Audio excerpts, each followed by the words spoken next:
탄핵 선고를 앞두고 탄핵 인용인지 탄핵 기각인지 이렇게 막 점치는 사람들이 많아요. 네. 근데 그렇게 되다 보면 첫째 마치지도 못하고 둘째 인용될 수도 있고 기각될 수도 있는 문제로 사람들이 인식할 수도 있어. 그래서 이 사안이 윤석열은 왜 탄핵이 될 수밖에 없는지 이 기초로 다시 돌아가서 그 얘기를 많이 하자. 이거는 탄핵이 될 수밖에 없는 사안이라는 점을 강조를 할 필요가 있다. 윤석열 탄핵 심판의 쟁점이 크게 5가지입니다. 첫 번째는 비상계엄의 절차적 적법성입니다. 두 번째는 포고령 1호입니다. 정당의 활동과 정치적 결사, 집회, 시위 등 일체의 정치 활동을 금한다. 이거의 어떤 그런 불법성. 그리고 세 번째는 국회 봉쇄인데 군과 경찰을 동원해서 국회 활동을 방해했지 않았습니까? 이거 다 봐버렸어. 그리고 네 번째는 선관위 장악 시도입니다. 군대를 동원을 해서 선관위를 압수수색을 했고 마지막 5번째는 주요 인사 체포 지시인데 정치인, 법조인 체포하라는 그런 지시가 내려진 거. 하나하나 정확하게 따져보겠습니다. 1번 비상계엄의 절차적 적법성. 국무회의 없었지. 그리고 국회에 통고해야 되는데 통고하지 않았지. 네. 대통령은 헌법 69조에 따라 취임하는 날 헌법 준수 의무를 선서합니다. 비상계엄은 77조 1항에 전시 또는 사변, 전시 사변 또는 이에 준하는 국가 비상사태 그것을 요건으로 합니다. 윤석열이 불만으로 하는 정치적 상황 절대 요건에 해당하지 않습니다. 자, 요거는 그냥 한두 개가 아니야. 위헌 1번 위헌 2번 포고령 1호입니다.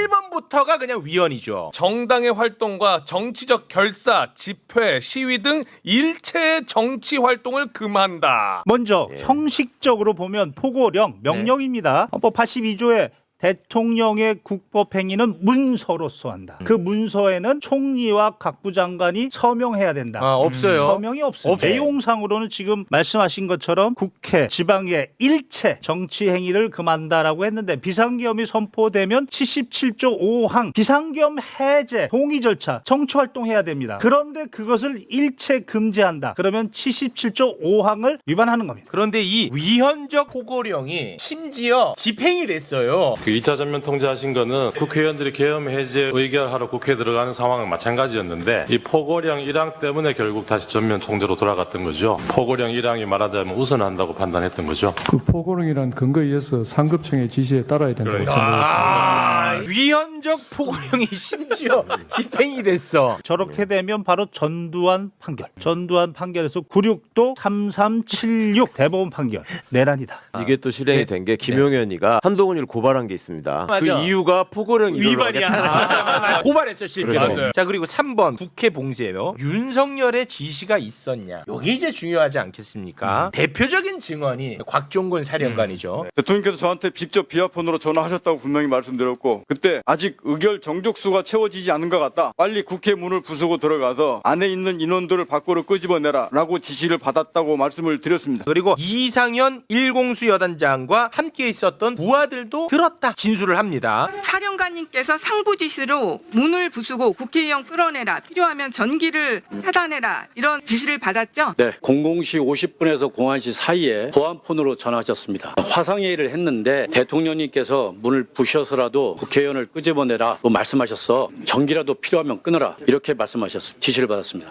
군인은 상관의 중요한 지시를 받으면 기계적으로 복명복창하도록 되어 있습니다. 그래서 제가 복명복창을 대통령님께서 그런 지시를 하셨단 말씀이십니까? 하고 복명복창을 했는데 응 하고 약간 뭐 이렇게 주저하시는 목소리를 하면서 전화 끊으셨습니다. 제 차에서 받았기 때문에 차량에 탑승한 내부 인원들이 몇 명이 들은 걸로 확인했습니다. 그럼 혹시 여기 증인 중에 차량에 탑승한 사람 혹시 있나요? 네, 작전 참모 있습니다. 그리고 마침 그 전화가 끝날 때쯤 일대대장 전화가 왔습니다. 그래서 제가 동일한 대통령께서 이러한 지시를 하셨다라고 했는데 나중에 수사 과정에서 그 녹취가 돼 있는 게 확인됐습니다. 여단장님 진술 들으셨잖아요? 예. 네, 모두 사실이죠? 예, 사실입니다. 대통령님 지시라는 그 단어는 제가 기억하고 있습니다. 그리고 또 이진우 수방사령관. 총을 쏴서라도 문을 부수고 들어가서 끌어내. 본회의장으로 가서 4명이 한 명씩 들쫓고 나오라고 해. 빨리 들어가. 아니 못 들어가는데 왜 자꾸 그러십니까? 그리고 또 조성현 수방사 1경비 단장. 정확하게 워딩이 본청 안으로 들어가라, 국회의원을 끌어내라 이렇게 했단 말입니까? 그렇습니다. 내부로 들어가서 의원들을 끌어내라. 국회 봉쇄는 끝났지 이제. 네. 국구 통수권자가 군인들에게 무장을 해서 국회 봉쇄 지시를 내린 겁니다. 이 부분이 중요한데 국구 통수권자도 헌법에 반역했다는 겁니다. 군형법 5조 반란 1호 우두머리 사형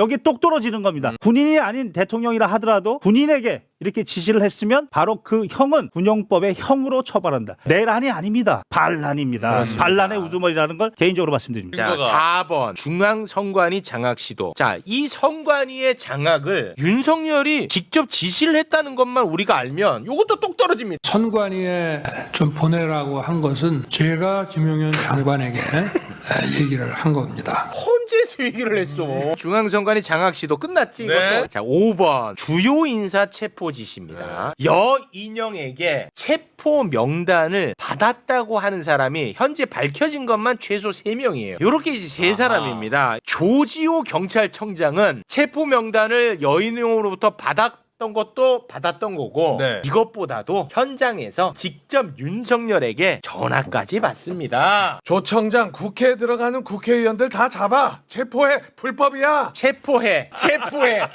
체포 명단이고 뭐건 다 체포해. 나발이고 현장에서 또 얘기했어 또. 김대우 방첩사 수사단장이 받았어. 그래가지고 방첩사 대령들을 쫙 모았어. 거기서 또 지시를 하다랍니다. 거의 8명인가 있어요 대령들이. 네. 근데 그 가운데 대령 4명이 나 받았다. 검찰에 가서 검찰에 진술합니다. 가서 얘기해. 4명이 다. 그리고 그 중에 한 명이 메모를 해. 누구누구 체포하라.